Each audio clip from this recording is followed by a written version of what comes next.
गुरुजी दो प्रश्न है मेरे। बोलो। अगर अज्ञानवश कुछ गलत बोल दूं तो मैं क्षमा करती हूँ। कहाँ को आए तू छोरा?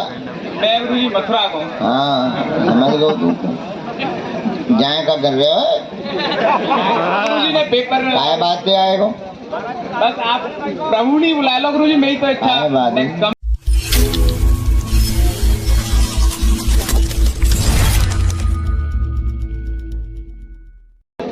पूछो। गुरुजी पहला प्रश्न मेरा जो है कि आत्मा और शरीर अलग अलग है शायद, है ना? तो जैसे यूँ कहते हैं कि आत्मा को न तो दर्द होवे, न लगे, न कटे, न आत्मा को कोई मार सके, लेकिन शरीर को दर्द भी होता है, लगता भी है, घटता भी है। एक जन्म के बाद आत्मा तो परमानेंट रहती है, लेकिन शरीर चेंज हो जाता है इंसान का। फिर ये क्यों कहते हैं कि इस जन्म का आपको अगले जन्म में भोगना पड़ेगा? जब भोगना ही क्यों, जब आत्मा ही परमानेंट है, शरीर तो खत्म हो गया। आत्मा के तो लगती नहीं है, दर्द ही नहीं होता, न कटे, कुछ हो ही नहीं सकता आत्मा को। तो मतलब महाराज सुनो है मैंने ऐसे में पक कौन है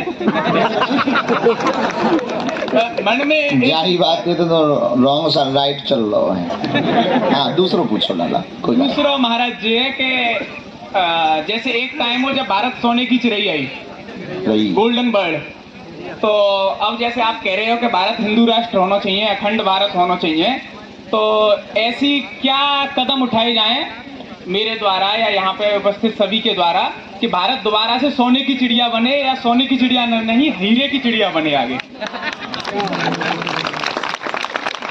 दूसरी बात से हम बहुत सहमत हैं। पहली बात, अब हम ब्रजभाषा बोलेंगे तो सबको समझ नहीं आएगी। जी जी जी महाराज जैसे ही आप। पहला प्रश्न, शरीर और आत्मा अलग है, बिल्कुल है, सच है। लेकिन जब तक शरीर में आत्मा रहती है तब तक ठीक उतना ही शरीर में और आत्मा में अंतर रहता है जितना सूर्य और सूर्य की रोशनी में अंतर होता है। दूसरी बात, शरीर को कोई दर्द नहीं होता है, दर्द मन को होता है। शरीर को दर्द होता तो इसका एक लॉजिकल है। आपने कभी नाखून काटा ब्लेड से? हमने काटा, बिल्कुल काटा। नाखून काटते समय कई बार नाखून के अगल बगल बहुत पहले लग जाता है, लेकिन निगाह जब जाती है दर्द तब होता है। जी जी जी। अगर शरीर को दर्द होता तो जब काटा था तभी होता। जी महाराज। बाद में हुआ जब देखा, इसका मतलब फिर माइंड में मैसेज मन में गया कि लग गया, तो फिर वहां दर्द होने लगा। जी। तो दर्द शरीर को नहीं होता है, दर्द मन को होता है। आपने इन सभी बात में प्रश्न एक ही पूछा जो बहुत हमें लगा कि ये इस पर थोड़ी सी बात करनी चाहिए। वो ये था कि आत्मा शाश्वत अगर है और शरीर तो मरणासन्न वाला है, मरता रहता है, तो फिर पुनर्जन्म में आत्मा को क्यों भोगना पड़ता कर्म? शायद ये इसी बात को बोलने के लिए आपने इतनी भूमिका निभाई। जी जी महाराज जी बिल्कुल। देखो, आत्मा न शरीर में आवे, न शरीर की कोई महत्वता। हाँ। शरीर को तब तक पूछा जाता जब तक आत्मा है। आत्मा उड़ते ही डेड बॉडी हो जाती है। तो शरीर के होने का कारण कौन है? आत्मा। तो फिर आत्मा ही नहीं भोगेगी तो कौन भोगेगा? वो बात तो सही महाराज, लेकिन कहीं सुना था कि आत्मा को तो कुछ किया ही नहीं जा सकता। आत्मा को नहीं किया जा सकता है, ऐसे समझो। पानी को पकड़ना, पानी को मुट्ठी में ले सकते हो क्या? नहीं, लेकिन फ्रिज में धर दो। पानी को मुट्ठी में पकड़ना मुश्किल है, लेकिन फ्रिज में रख दो तो बर्फ बन जाएगी, फिर चाहे जैसे पकड़ लो। जी जी। उसी प्रकार आत्मा को काटना जलाना मुश्किल है, लेकिन शरीर में आते ही वो दुख सुख दोनों पाती है। आत्मा पर प्रभाव नहीं होता, ये बात अलग है। आत्मा पर कोई प्रभाव नहीं होता, ये बात अलग है। लेकिन शरीर में जब तक जो रहती, हम कहते ना हमारी आत्मा को ठेस पहुंच गया। जी। ये किसको पहुंचा? आत्मा को। हमारी आत्मा कट गई उनसे। ये क्या है? उनसे कट गई, आत्मा नहीं कटी, आत्मा उनसे कट गई। ये क्या है? आत्मा जब तक शरीर में रहती तब तक पाती है। इसलिए कारण शरीर का आत्मा है, मूल जड़ शरीर की आत्मा है, चैतन्यता की जड़ आत्मा है, शरीर को चलाने की सामर्थ्यता की जिम्मेदारी आत्मा की है। तो कर्म करवाने वाली भी आत्मा है और कर्म करने वाला शरीर है। जैसे हमारे आसपास जो लोग रहते हैं, अगर वो बढ़िया संगीत बजाएंगे तो वाहवाही किसको मिलेगी?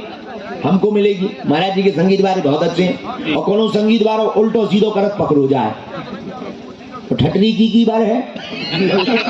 क्यों? क्योंकि इन्हें कौन पूछा, तो लाए तो हम।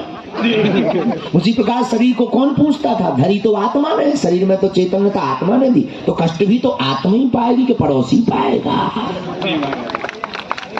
Concept clear? क्लियर है, मिशन सक्सेसफुल। सक्सेसफुल महाराज। चलो Totally दूसरा। successful।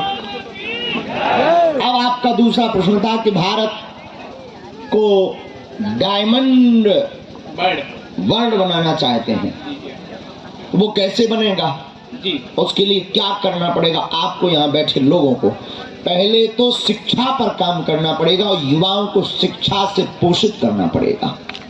जी महाराज। युवा अगर परिपक्व होंगे, ज्ञानवान होंगे, हमसे लोग पूछते हैं कि आप क्या पढ़े लिखे हैं? वैसे तो हमने बीए तक पढ़ाई की है, लेकिन हमें ये बात पता है पूर्णतया कि अगर कोई भी व्यक्ति पढ़ा लिखा हो उसको कोई भी बुद्धू नहीं बना सकता है। पढ़े लिखे को बुद्धू पढ़ा लिखा बना सकता है। तो सबसे पहले भारत को समृद्ध बनाना है तो युवाओं की दिशा और दशा दोनों ठीक हो। जितने भी युवा हैं जो नशा की तरफ, फिल्म इंडस्ट्री की तरफ आकर्षित हैं, उनसे युवाओं को दूर करके सबसे पहले युवाओं के मिशन पर, लक्ष्य पर काम करना पड़ेगा। उसके लिए आप शुरुआत कीजिए, भारत को हिंदू राष्ट्र बनवाइए और भारत की शिक्षा प्रणाली को गुरुकुलम की पद्धति के अनुसार करवाने की तैयारी करवाइए। आपका आशीर्वाद चाहिए महाराज। बहुत अच्छा, धन्यवाद महाराज। ये और पीछे पहुंचे एक महाराज, ये माता जी ने आपके लिए मिठाई भेजी थी बना के, 2 दिन से इंतजार कर रहा था। दे दे छोड़ा तेज पाए लागू महाराज। खुशी रहा है जुग जग जी डौका अंधेरी शब्द है।